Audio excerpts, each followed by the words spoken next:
focusing on the big releases and trying to get the best possible traffic. There's a little bit of a red ocean aspect to it because everybody is going for those releases. And a site like, well, probably IGN is going to end up dominating a lot of the search engine results. Broadly speaking, if there is one of those AI summaries on the Google search page, that results in like a 34% drop, I think, in traffic to the top listed article. Hello and welcome back to the Game Business Show with me, Christopher Dring. This week, video game websites are publishing significantly fewer articles as the game media landscape continues to contract. Bethesda surprise dropped a major Elder Scrolls remaster. We're starting to see the first impacts of Trump's tariffs, and Jackbox Games talks about Netflix getting in on its space. But first, let me introduce you to not one, but two guest hosts this week. We have leading editorial consultant, the former editorial director at ReedPop and Gamer Network, and the former editor of Official Xbox magazine. We have John Hicks, and renowned journalist and podcaster, former news director at IGN, and former US Gamer editor-in-chief, Kat Bailey. Welcome, John and Kat, to the show. Thanks, Chris. Thanks so much for having us. This is our 1 month anniversary of the Game Business Show. Oh, congratulations. You are our 1 month guest hosts. Oh, mazel tov. I've been absolutely loving it. It's been an absolute joy. I certainly don't miss being part of a machine, but we'll talk about that later. I thought I'd actually ask about Elder Scrolls. John, I don't think you were on Official Xbox magazine when Elder Scrolls Oblivion launched, but are you a fan? Yeah, I mean, I played it when it came out, when I was still on PC magazines way back then, but it's not something I am rushing to. Candidly, I don't have time to play new RPGs, but let's go back to ones that came out a long time ago. But it's interesting that that Microsoft, they kind of went from like rumor to here it is very rapidly, you know, the kind of the announcement and the drop. Yeah. Which was quite fun to witness. And interested to see if that becomes more of a trend. And I think the last time they did that, or the last time I remember them doing that, was for Hi-Fi Rush. Yeah. So whether that's, and I guess maybe that's what relate to what we talk about in terms of like how games companies release things. Kat, you're a RPG expert. You have an RPG newsletter. What did you make of the? I mean, we knew this was coming. I mean, it was a surprise. I mean, Yeah. This wasn't a surprise in the sense that it existed. No. But what did you make of the reveal? Yeah, we've known about this one coming for quite a while, haven't we? Well, first of all, it's a pretty impressive remake for the most part. Runs in 4K 60. It's in Unreal Engine 5. It has some frame rate hitches. I understand that it doesn't run extremely well on PS5 Pro, but it is being considered to be quite a strong package, all things considered, especially given that it's being sold for $49.99 and it's available right away. And it's free on Game Pass as well. So this is, I think, being perceived as a win. It got off to a very strong start on Steam. Last I checked, it was easily in the top 25 of releases on that platform. And that would be for people who are paying. Of course, Nintendo fans are comparing it favorably to the Tears of the Kingdom remaster, which is being sold for more money and does not include any of the DLC and does not have access to cloud saves, among other things. So I even think the cloud save thing might have shifted. I saw a story. It got removed from the whatever that alert was that's confused people. I think I said this last week about the price. Obviously, for me, the Breath of the Wild Tears of the Kingdom upgrade is not costing me anything because I'm a Nintendo Switch Online customer and I already own the game. yes, It's one of those weird things. It depends on where you are on that spectrum. I think where in terms of how expensive that really is. yes. John, you mentioned Shadow Drops. It isn't the first time Bethesda's done this. They did it with Hi-Fi Rush, and it was, although Hi-Fi Rush wasn't in the end, a big success outside of Game Pass. It did have a big launch because they announced that, I believe, in 2023 during an Xbox Developer Direct, and they had like 2 million people rush in. I think it was 2 million, very, very quickly. So they had a decent launch for what was quite a niche title. They've adopted a similar approach here with a more established brand, which is, it doesn't surprise me this actually, because if you think about the wider Microsoft world, they launched Avowed, and this is where Kat's going to tell me they're completely different, Chris. Stop comparing Avowed and Elder Scrolls. but they launched Avowed a couple of months ago. You didn't really want those two PR and marketing campaigns on top of each other. That would have been a problem. I'm not sure, that's not saying that's a reason why they shadow dropped it, but I'm sure it's I'm sure it was a consideration. It avoids the sort of overlap there. Shadow drops can work very effectively. We not just with new IP like Hi-Fi Rush or Apex Legends, but also Metroid Prime Remastered was a shadow drop, if you remember, also back in 2023, where Nintendo announced, again, or like Oblivion, we knew it was coming. They announced it and then released it pretty much immediately. And that was a huge success for Nintendo. In fact, at the time, a Nintendo executive, I might say, actually wondered if the Metroid Prime Remastered shadow drop had impacted pre-orders for Tears of the Kingdom that also went live that day. So, it can work very effectively, this stuff. And in fact, we've just seen a RuneScape shadow drop as well that happened this month. So these things do work. What surprised me a little bit was the fact they've decided to do it in the same week. Expedition 33, I always get the name of it wrong, comes out the exact same, and it's a big Game Pass title. Microsoft's been pushing that quite hard. It's got some good reviews. I don't know if you played it, Kat, but it seems to have done pretty well. And then they've dropped an Oblivion Elder Scrolls remake, remaster, I don't know the difference anymore, on top of the game. So that's the bit that surprises me. There's also Doom out in a couple of weeks, which I know is slightly different, but it's a Bethesda title as well. I'm sure there are nuances and reasons for it, but I can't quite work it out. Maybe it's a contractual, or something, but it seems odd to have launched it this week. Well, I think Xbox has had some interesting times trying to set its release schedule in general. You think back to the release of Avowed, which was originally supposed to be coming out last fall, and then got shifted over and ended up coming out in February instead, which ended up being right in the teeth of all the games that it was trying to avoid. And I get the impression, and this is not confirmed, but I get a feeling that there's a little bit of a left hand not knowing what the right hand is doing kind of situation. So you have Bethesda, which has a lot of independence within the Xbox studio system, deciding, okay, now is the time to put out Oblivion. This works well within our particular schedule, though of course Doom: The Dark Ages is within their portfolio as well. So 1-2 punch, perhaps. I think the shadow drop device worked really well in this instance. I think that if it had been in, say, a stream, it would have gotten some attention. But I think in this case, it ended up kind of dominating the news cycle for its particular day. I saw so much coverage around it because it was the thing that was happening, so to speak. So I think maybe other publishers might take note when a remaster of this sort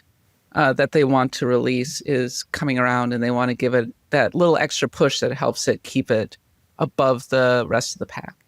And I think it being a remaster lends itself to this as well. Like, Chris, you made the comparison to Metroid.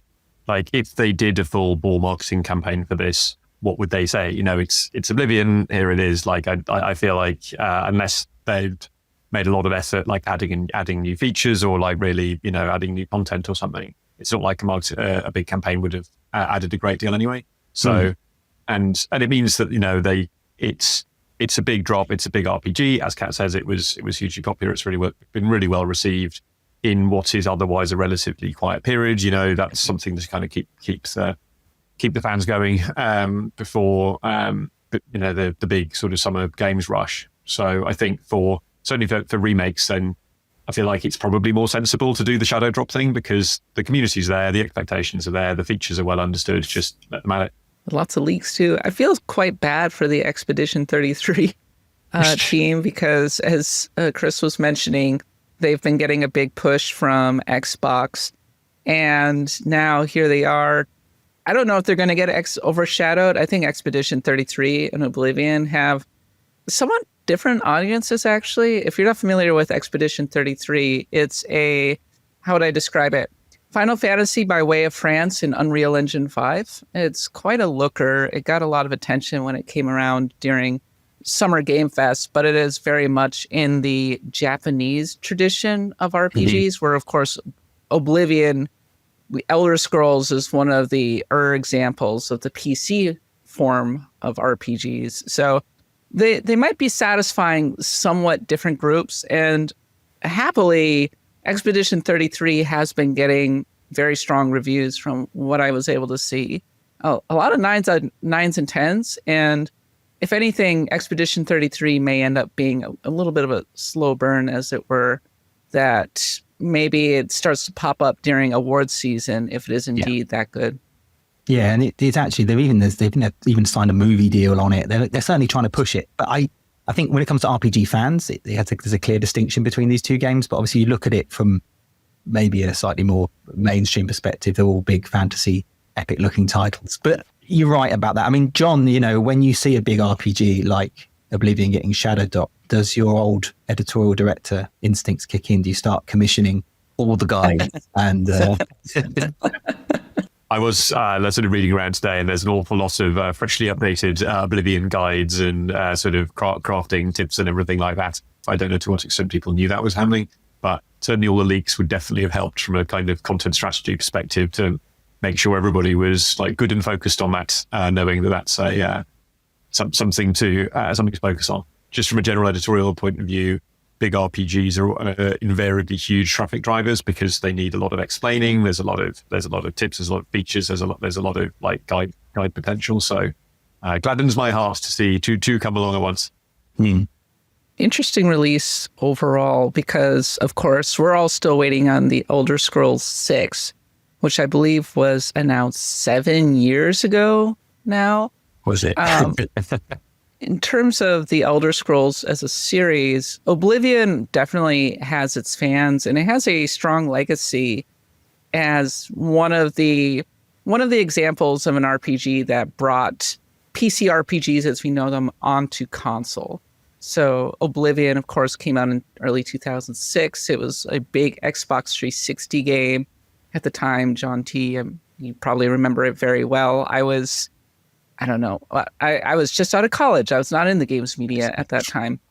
But it was, for many people, their first taste of the Elder Scrolls. And then Skyrim, of course, came out and really pushed that series truly, truly, truly into the mainstream. So in many ways, Oblivion is a little bit of a tweener because Morrowind is the fan favorite, the cult favorite, whereas Skyrim is the mainstream one. But maybe because Oblivion is coming out now, it might not be as well known to a lot of people, so it might feel a bit more fresh. Just out of curiosity, did all of you see the stories about Skyblivion, the mod that had been in development? That suddenly they were like, "Oh, great! A full official release just came out. Okay." Yeah. I think the same thing happened with Metroid Prime as well, didn't it? Wasn't there a remaster of that that was in the flux from a fan, and then there's an official one. Mm-hmm. I saw the Skyblivion folks. They put out a nice social post going, "Oh well, we wish them all the best. They've given us all copies of the remaster. I'll make up for those hundreds of hours of work they've put in." Yeah, I think they're putting a brave face on it, but yes, that must be a bit of a kick in the teeth. But also, I mean, I hadn't really kind of put the numbers together. So it's like 2006. Gosh, that was a long time ago. Yeah. I say, as somebody who reviewed that when it came out. But that was, getting on for 20 years ago. So there's going to be a huge chunk of the gaming audience who's just never really played with it or engaged with it. There's also going to be, I'd imagine, a lot of the modern Elder Scrolls fans today, at least ones that engage with the franchise regularly, are MMO players, right? Yeah. I have a very different perception of that franchise than I think perhaps a lot of the younger people that might be into it. Well, I'm going to switch on to our main topic because we did touch upon John's past, but also Kat's past there in the editorial, because I have some data around what's going on in the games media. Out of the top 135 video game websites, they published collectively 635,000 articles during the first quarter of this year, which sounds like a lot, but it's actually a 13% drop, it's almost exactly 100,000 article drop compared with the same period in 2024. A lot of that is actually guides websites who have perhaps been hit by recent Google changes. But there was also significant drops for IGN. According to this, IGN's article count's down by 250%, although I imagine there's some anomalies going on there because that's quite a big drop. But GameSpot's also down heavily, Famitsu's down heavily, Eurogamer's down by a big number as well. There's probably a few reasons for this, but one of the reasons for this is also quite apparent. This is all data from Press Engine, by the way, who are sort of PR tools service provider. They've also shown that they have seen a drop of 2,902 press contacts. So they've had 2,902 press contacts disappear from their database over the last 2 years. Now, those press contacts could be all sorts of people, but it will include amateur journalists and part-time writers, freelance journalists as well. But obviously there is a big drop in the number of people writing about video games today. And of course, then there's been redundancies that have hit almost all major games media outlets. John, we've all been in these meetings. I'm a business journalist. So I'm often sit in these meetings and I hear about the challenges in the consumer space or the things that you're trying to do. And I'm often with open-eyed fascination about what's going on and how does it all work. But call me naive, but dropping journalists and therefore reducing the number of articles being written, that's going to result in less money. Aren't we in a downward spiral here? Quite possibly. I think obviously I'm not blessed with particular insight into the organisation that have been kind of reducing output, but broadly speaking, yes, if you produce less, then that's going to reach a smaller audience and that's going to have a commensurate impact on revenue. My expectation would be that it's driven by revenue dropping away and by audience dropping away. I could talk for a very long time about this, about the kind of like the bigger picture kind of challenges. But I think the short version is that in media, not just games media, for the last sort of 10, 20 years, the focus has been very much on scale, and you grew your business by reaching more people. And there was a big push in games media, particularly into guide content and things that were going to attract a lot of search traffic. And that is quite a challenging place to be. Lots of people did it. Lots of mainstream brands have done it. So that was always an incredibly competitive space. And now Google has made some big changes. I know a lot of smaller sites have really suffered from that. There's been a refocusing on the very biggest sites. The ad revenue has been a bit more dicey. Games media, much like the games industry, had a sort of big sugar rush through COVID because lots of people were indoors. All the audience figures went up. And, money was cheap, interest rates were low. So there was a lot of consolidation in the kind of the sort of smaller mid-range end of the market. And now the audiences have dropped a little bit. There's been all the, everything we've heard on the games business and elsewhere about, this kind of consolidation into like a smaller number of games.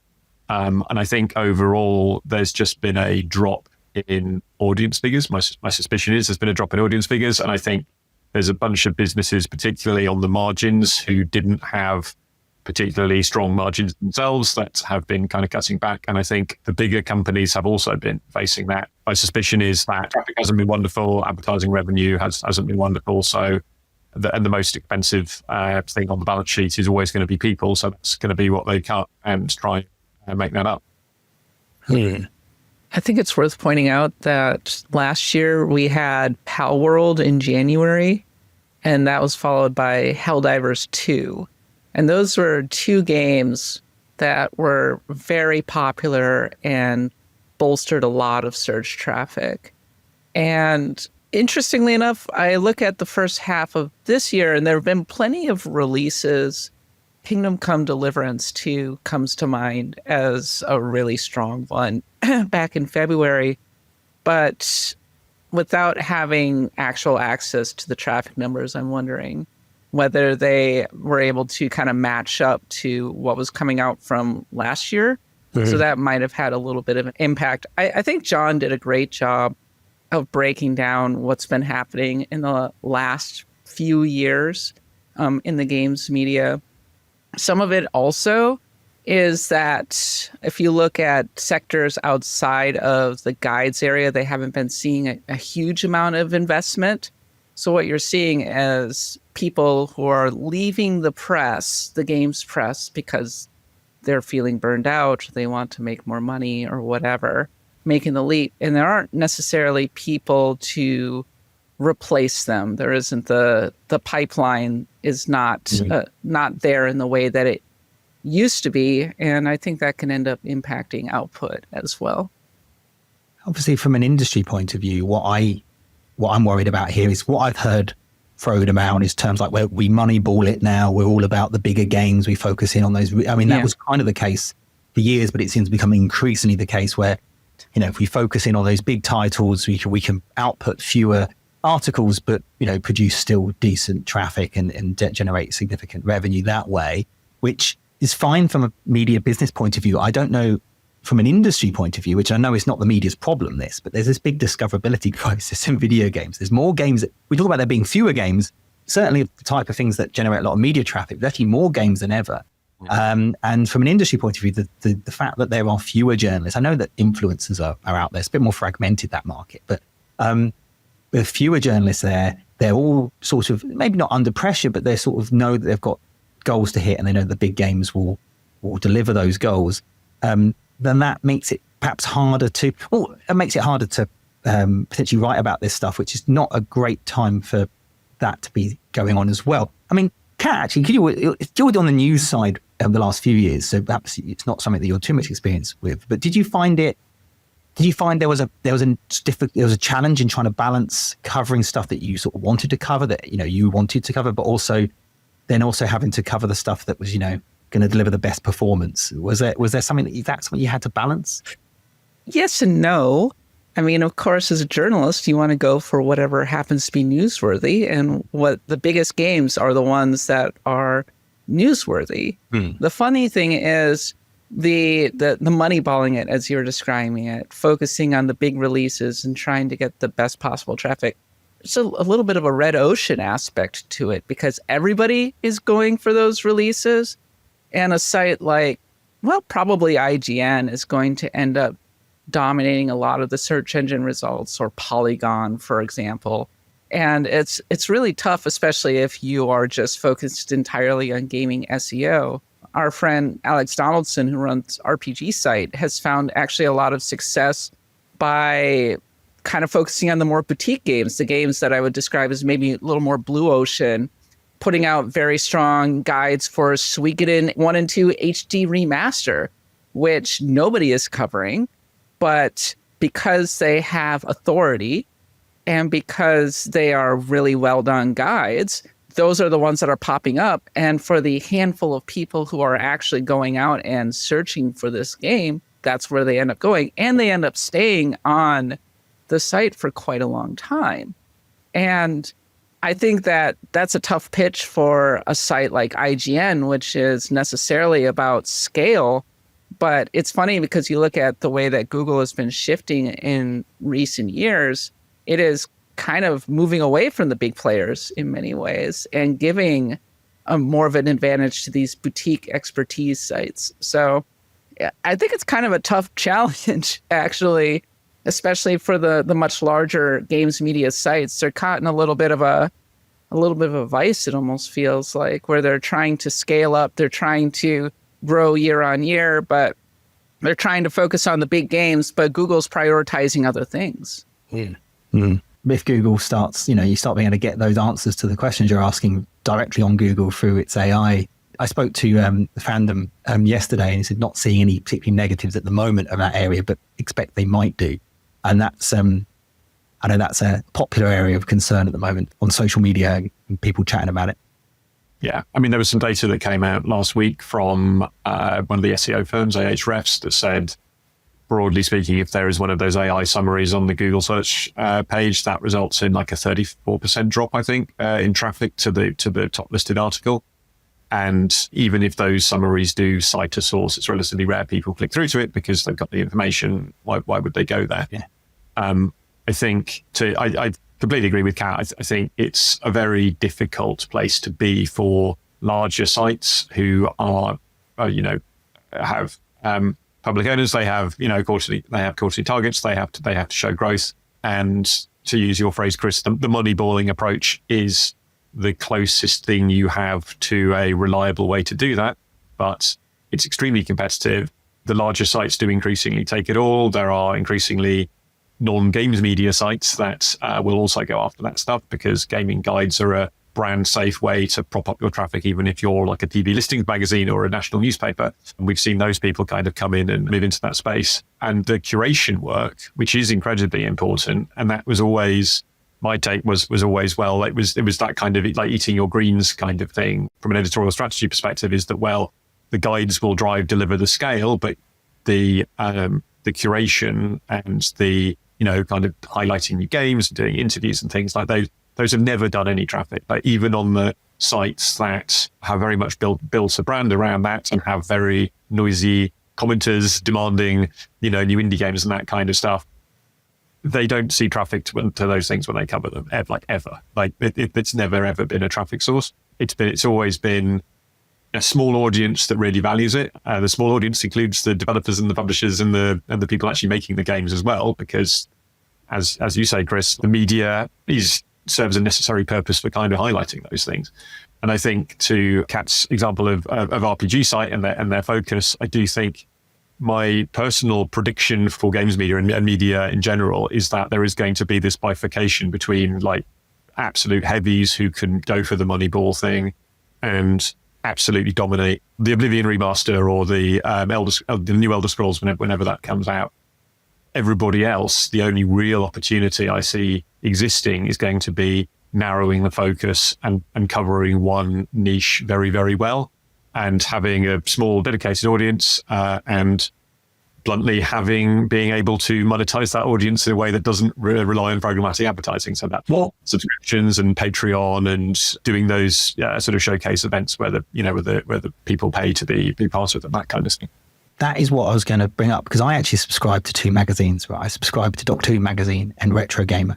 And Doctor Who magazine, I subscribe to that because there's always an article in there like, here's the second unit director of a 1978 episode of Doctor Who interview. And there's about 300 people interested in that article, and I'm one of them. And I will pay the £6, £7, however much that magazine cost me in order to read that article.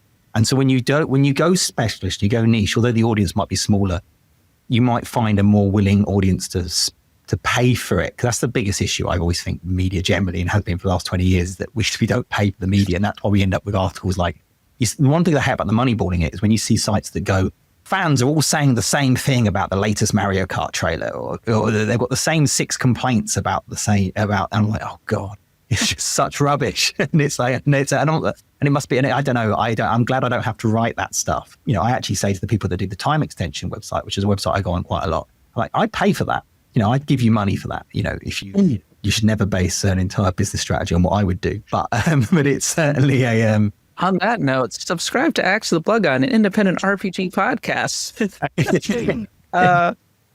No, I totally agree. The independent media, I think, is pretty vibrant. I personally subscribe to several websites. I subscribe to Defector, which is an American website that subscription-based, that is based on the former people who ran Deadspin.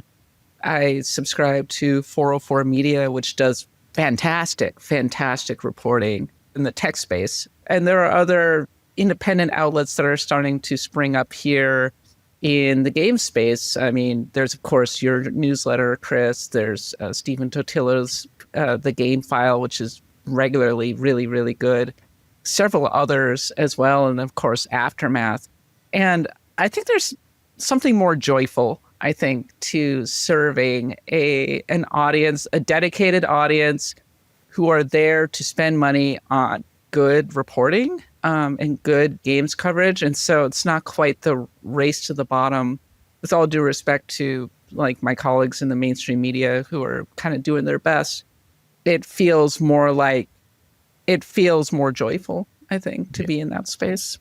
Andy Robinson was telling me, who runs VGC, that when they open their Patreon, and the stuff they do on their Patreon is the stuff that his team enjoy doing the most, because it's for an audience that's paying. It's for fans, and there's something about that's it's a small audience, but it's the one that matters more. Yeah, and you're playing to your strengths more. You're bringing out your voice and your personality, and people respond to that. It's not as calculated, I think. And it's also to cite another like looming boogeyman that's coming for media at the moment is AI, just in generally. Like, AI can do a seemingly half decent job of kind of basic factual summary. There are all sorts of problems with the delivery, but there are some things that, like kind of baseline financial reporting things that it can do equally as well as a human, because if you just take an earnings report and pull out the details, put some sentences in it, it can do that. There's a sort of genuine risk, I think, that there's a lot of kind of quite perfunctory coverage is just going to get done by AI in future. And again, that's just going to like eat away at the audience and the business model for the sites that previously used to do that. Whereas, to Kat's point, like if you have a very distinct personality or a very distinct voice, you have an audience that cherishes that, then you are, as much as is possible, you are insulated from that. And I think the sites or the brands that will endure, I don't work with them anymore, but those who used to cite Rock, Paper, Shotgun, Like Rock Paper Shotgun has a very distinct voice and a very distinct outlook, and it's very well established, and it has a community that expects that. And I can see that like kind of like enduring for a very long time. Whereas lots of the sites that kind of popped up in the last 10 years that were very much focused on, chasing Google traffic and, Wordle clues and that kind of thing, they never, justifiably, never really had the opportunity to kind of build a voice themselves. And then once Google chokes that off, then they're kind of left high and dry. And this follows all the other sources of traffic. 15 years ago, you could run a successful media business on traffic you got from Facebook or social media. And that's gone away. All these platforms are the intermediary in media now, and increasingly they are not interested in referring users away. They want to kind of keep it all for themselves. So independent media is the future, says a number of independent media creators. I don't know if it's like the big brands will endure. Like IGN, I don't think IGN's going anywhere. You look at Polygon, which is relatively young by games media standards, right? Like I think it was the last big site to launch. Those sites have a huge footprint. They already have those audiences. They can hold on to them. I think gaining a big audience and making money from it for everybody else is, I would say, harder than it's ever been. And I think there will be more smaller success stories that set out to focus on a smaller section and reach a smaller audience, but do well by them. So I took over US Gamer in 2017, and I find myself thinking back to that what the landscape was in the media at that time. This year, as the Switch 2 is coming out, and if you compare it to 2017, I think Gamer Network was really, really strong, actually. Eurogamer was really continuing to move up a lot. It had a really incredible team behind it. You had Waypoint had basically just started and was getting a large investment from Vice Games. I think Fanbyte came along a couple years later, and there was this willingness to put money into these large sites. I think Polygon was considerably larger at that time as well. And you kind of look at it now, Waypoint is long gone, Fanbyte is long gone, GameSpot has gone through multiple ownership and has shrunk considerably. It feels like IGN and Future, I suppose, are the only really major players in the, how would I describe, the free-to-play sites.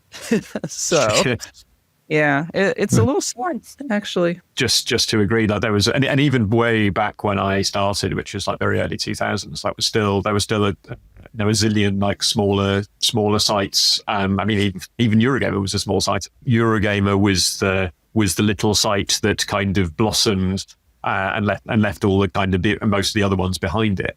That was the kind of the peak. That was when, as you said, Chris, when it was possible to say, right, well, our business model is we're going to give everything away free on the internet. We're going to monetize it through advertising. And over the course of the subsequent sort of 20 or so years, that's just become increasingly less plausible as a business model. I don't think anybody's going to invest in a conventional media business, or in a media business that doesn't have some way of monetizing their audience that isn't just through scale and then advertising. It's all about subscriptions and Patreon and increasingly B2B. So obviously the games business. Yeah, of course. Chris, you've had a very strong start after the first month. You've been off to an absolute flyer, and there's been huge success in the media business. Has been really rough for as long as I've been in it, but it's been real bad over the last sort of 5 years. But the bright spot has been B2B. Because B2B is fundamentally narrow in its focus. You're talking to an industry, you're talking to a specific group within that industry, and you can laser focus on those people. You say that, but as soon as the jobs advertising disappeared, it got really tough. And games in shop biz is what happened there. You're just seeing GamesBeat spin out as an independent outfit, and you have to imagine that if VentureBeat was happy with the way that was going, that they wouldn't have allowed that to happen. I think it's great that we've all been able, Steam with Hello is sort of B2B, yeah, sort of. And Simon Carlos over at Game Discover's done an amazing job there.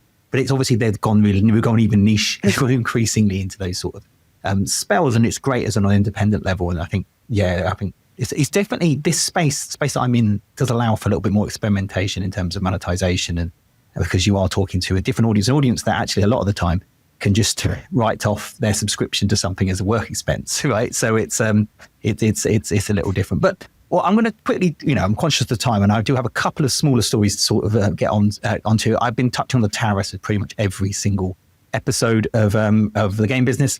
We're starting to see some impact now of those tariffs on companies coming out of China. So we saw a story that I've never heard of this company before, so I apologize if I get the name wrong. Anbernic, I think, has stopped shipping its retro handhelds to the US because they're made in China. By the way, there's 125% plus potentially 20% tariff on Chinese goods. And Nintendo has also raised the price of some of its accessories. So they've gone back on store with pre-orders now for Switch 2 in the US, but they've had to raise the price of the accessories because they're made in countries like China have a big impact on that. I have a friend of mine, I won't name the company, he makes figurines, and they're made out of China. And I asked him how he's doing about the whole situation, and he says it's a case now of whether or not he just gives up. We talk a lot about the hardware, the consoles, what those big companies are going to do and what's going to be the impact there. And that has the broadest impact upon the whole games industry. But it's the sort of this side of the market, the accessories, those goods that managed to manufacture cheaply in China and get them shipped over to other countries that are basically facing closure over this sort of thing. There was a comment from Donald Trump this morning. I don't really know what he can take any comment now that comes out of that as whether it's actually an indicator of what's going to happen, where he thinks that the big Chinese tariff will go down. But it's very hard to invest and predict and base decisions on at the moment because of the uncertainty in those places. But we are starting to see some impact of those tariffs. Yeah, and I think I saw something like there's starting to see things to do with, I think, like DHL's inbound shipping. They've said they're no longer accepting things worth over $800. I think so. It's that uncertainty is just going to percolate, isn't it? Like businesses don't want to invest in those circumstances. And actually, to briefly drag it back to media, that's going to be bad for the media business as well, because when companies are being nervous and they're cutting back, the marketing budget is always the first thing to go. Mm-hmm. So that's going to trickle down to media as well. Even before you get to things like if GTA 6 comes out this year, then nobody's going to advertise against that, and Rockstar's not going to advertise with games media because why would they? Everyone's going to buy it anyway. So there's lots of these are things that can be additionally bad for games media as well.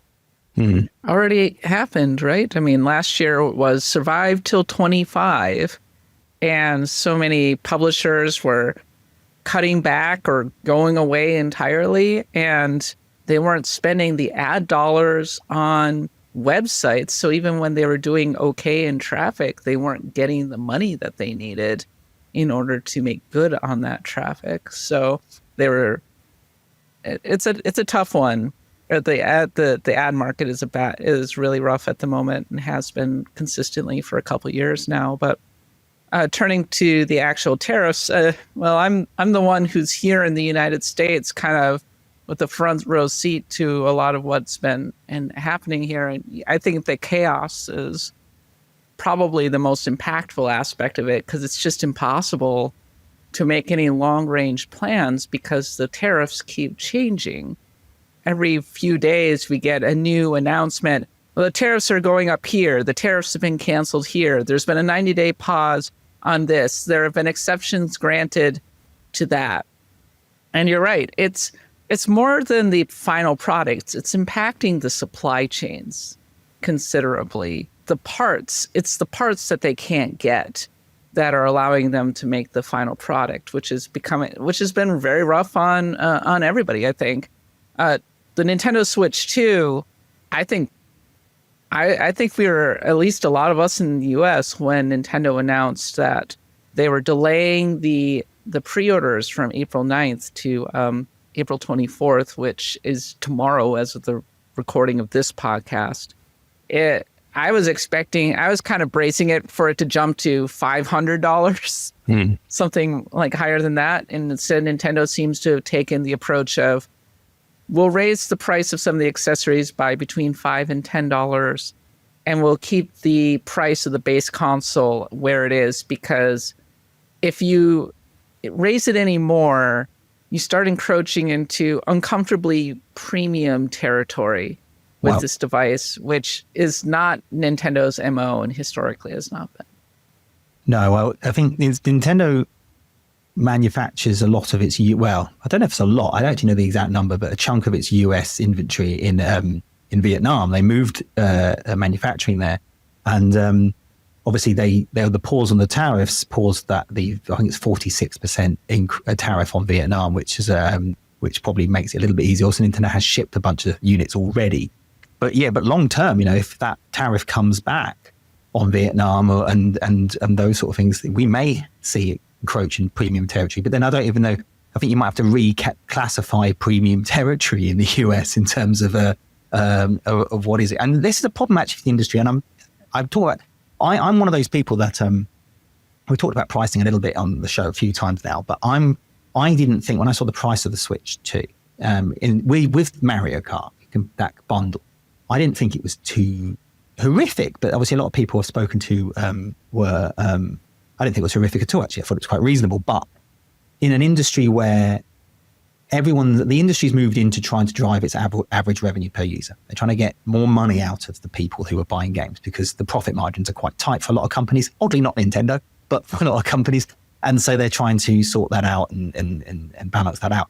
But in doing that, we are potentially limiting our ability to expand the audience of video games. And that is where I always think there's a big conflict. And we'll talk about this on the show in the future as well.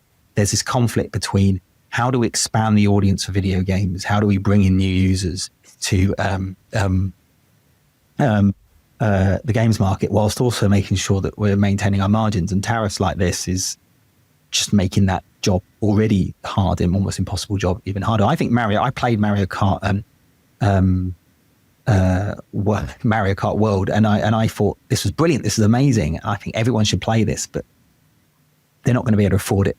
And so and I think that's how we bridge that gap is if we can. I think is a conversation. I think audience tastes are changing in some ways. I've seen segmentation data that shows that people who are younger than 30, they're playing on mobile.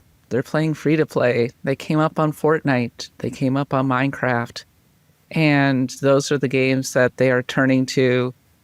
I mean, there was that kind of stunning number from a few months ago that showed just how much playtime goes to the top 10 service games. Yeah. Compared to a lot of the other games. And that contrasts a bit with the sort of renaissance that you're seeing out of Steam, where it just seems like it breaks a new record every single month. It feels like with so many people going and playing on PC. But I wonder if we're going to see a situation where premium console and premium PC experiences, like, I don't know, Oblivion, start to become more boutique, become geared toward older audiences. You were already there. You're talking about actual data from the likes of, Ampere and Yuzu and those sort of companies that are sharing that information, which is really insightful. But I think about the reason why I think Nintendo has managed to largely resist that world, or they haven't completely, is because I'm in the playground. I've got a 5-year-old and I pick them up, and their kids have all got Pokemon backpacks and Mario backpacks and all that kind of stuff, and whether it's from the movie or whatever it is.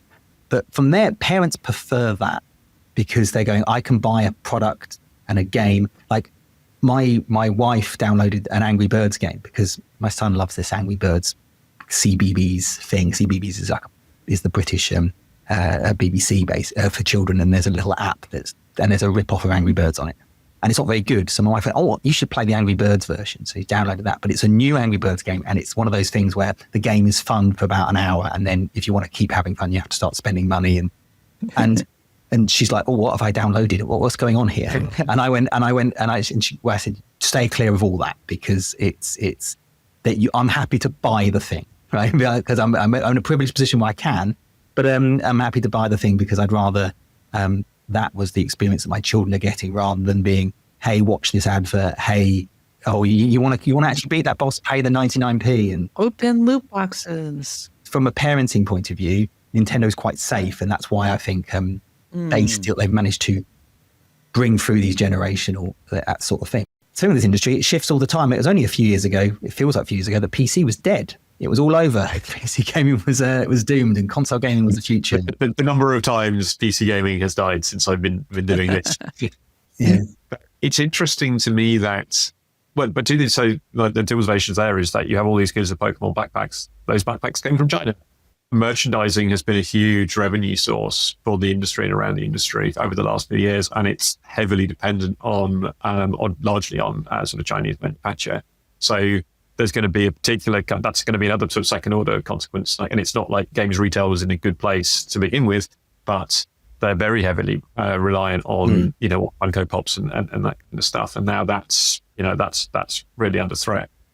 Video games, Kat's right that the younger audiences are very big on free to play. They have affinity with franchises that were not in existence when we were coming up. And obviously Roblox, which is just an incredibly nebulous format. There's all sorts of old nonsense on there, but games are increasingly digital. So, and that's a harder thing to put the tariffs on. Like those don't have to get put on a boat. So my suspicion is, and I don't know the answer to this, but and there's going to be a whole bunch of, if the US administration starts looking at Steam and their reach in China, that's going to be a difficult conversation. Well, yeah. All of the tariff chat's been overwhelmingly about goods, and increasingly games are services. And I think there's room for them to well, at least there is some uncertainty for them to operate with it, at least. I'm conscious of the time, but yes, obviously, I think if they start putting tariffs on services, I think that might hit the US because that's what they're particularly good at. That's where they're free traffic. I'm going to end on one story that's in the newsletter. We don't have to speak too much about it, but back at GDC, if you cast back a month, you may have missed this story. Jackbox Games announced a partnership with Amazon Game Lift to basically create a streaming service for Jackbox Games, where you can access their party packs through devices like smart TVs and Roku. And it sounded interesting. I spoke to the Jackbox CEO, Mike Builder, and he told me that they might start releasing games more frequently as a result, rather than just putting it all into one pack at the end of the year. They even started talking about signing third-party games for the platform. All very niche, all very interesting. But the reason why I wanted to talk to Mike is because this was announced at GDC, but also announced at GDC was that Netflix is also looking into building party games, just like Jackbox's titles that use the phone to play, basically, and putting them into their streaming and subscription service. So in my interview with Mike, I thought I'd ask about that, and here is what he said. There's a lot of people chasing this. I think that there's a there, and I don't think it's necessarily going to be one dominant player. I think there have been a few that have existed. Obviously, in the past, if you look at cloud gaming, you talk about Stadia, you talk about kind of really big initiatives. I think the people that are approaching it right now are a little more measured with it. I think Netflix is actually wise in that, I think one of the flaws of Stadia back in the day was this was a console killer. It was a replacement for your AAA, PC rig. It was, AAA 4K gaming all the time, anywhere that you want. And I think the thing that, was maybe misunderstood was a lot of people have invested years of their lives into those platforms, and they have entitlements and achievements, and they have friends lists, and they have a group and a cohort that they play with whenever they get online. And so you may be able to play that AAA title in the cloud, but people want to play it on their PS5 because that's where their friend group is. That's where all their blood, sweat, and tears has gone for the last 10, 15 years that they've owned that console or generation of console. And I think with our kind of games, that doesn't matter. As I mentioned before, we also don't need this, right? So when you talk about a cloud gaming service and now you need to Bluetooth connect your, generic controller to a television, that adds friction. And, we've learned throughout the course of building our infrastructure and our platform that eliminating friction is key to getting people into the game. The moment everybody's got to get on the same Wi-Fi, or everybody's got to pair a device to this thing, you've introduced friction, you're going to lose people, and the interest in playing that particular game is going to go away pretty quickly. And so, the whole basis of Jackbox.tv being a website, doesn't matter what device you're on, doesn't matter what network you're connected to, cellular, Wi-Fi, et cetera, you can join and play. A lot of that is with intent because we wanted to eliminate the friction of play. But again, I think our kind of games serve themselves really well for that stream 10-foot experience. And my guess is Netflix has identified the same thing, and that's why they're chasing a category of party games. It's interesting because obviously streaming has yet to take off in the AAA space, but Mike there is talking about how actually more casual games that target different audiences might be sort of way forward. Does streaming party games appeal to either of you? Yeah, the fewer barriers to entry, the better, honestly. I play Jackbox with my friends all the time. Oh, really? Yeah, and it's been a great game for many years. And it's the kind of game that is really easy to get people who aren't normally gamers into. You just say, just sign in on your smartphone. It's great. Okay, come on. And historically, we've had to get it on Steam or get it on our Switch and then set it up and everything. We have to have a dock. So just being able to have it directly through a service strikes me as a wise move. Anything to remove the friction of being able to get into these games. And Netflix itself, I think, has been really trying to find the right balance. It's been experimenting a lot. They had a studio that wanted to make a hardcore competitive shooter through I don't think that's going to work in a streaming context with, variable online connections and input delay and whatnot. So this strikes me as a kind of a good direction for that. Yeah.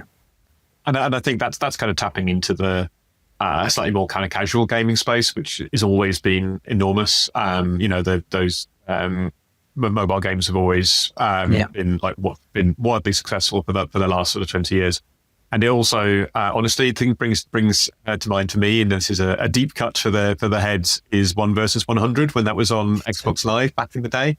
Hey, that's a deep cut. Wow. But that was it was broadly a streaming experience. It was it was sort of destination television, and it was wildly popular. I remember people were extremely distraught when Microsoft killed it, and that strikes me as that's a proven way to kind of, and that was how you could bring people together, like not even just in the same room. That wasn't a couch game. That was, you could do that with online players as well. So I think there's great potential there. I'm glad that Jackbox don't feel too intimidated by it. Well, no, yeah. Well, then they've got the Jackbox got their murder mystery game, which is, I've forgotten the name of it now, but their third one this year, and it's got an online component to it for the first time. And they were talking about some of the stuff they can do with streaming in terms of like people watching in and all this kind of stuff. It sounded interesting and promising if it can find an audience. But obviously Netflix has got probably around 700 million people that utilize that service. And so having games in there that actually might appeal to 700 million people and not just to the small crossover of people that might want the GTA game, which is still huge,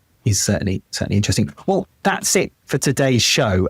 Thank you, Kat, and thank you, John, for joining me. I think we could have spoken for ages. We already have spoken for ages. But I appreciate you having on the show, and hopefully I can invite you back in the future. We'd love to come back. Yeah, I'd love to. We'll be back on Tuesday for our feature show. To make sure you don't miss an episode, though, or any of our big news updates, we do just do normal newsletters from time to time. Please sign up to our free emails at thegamebusiness.com. Until next time, thank you all for tuning in.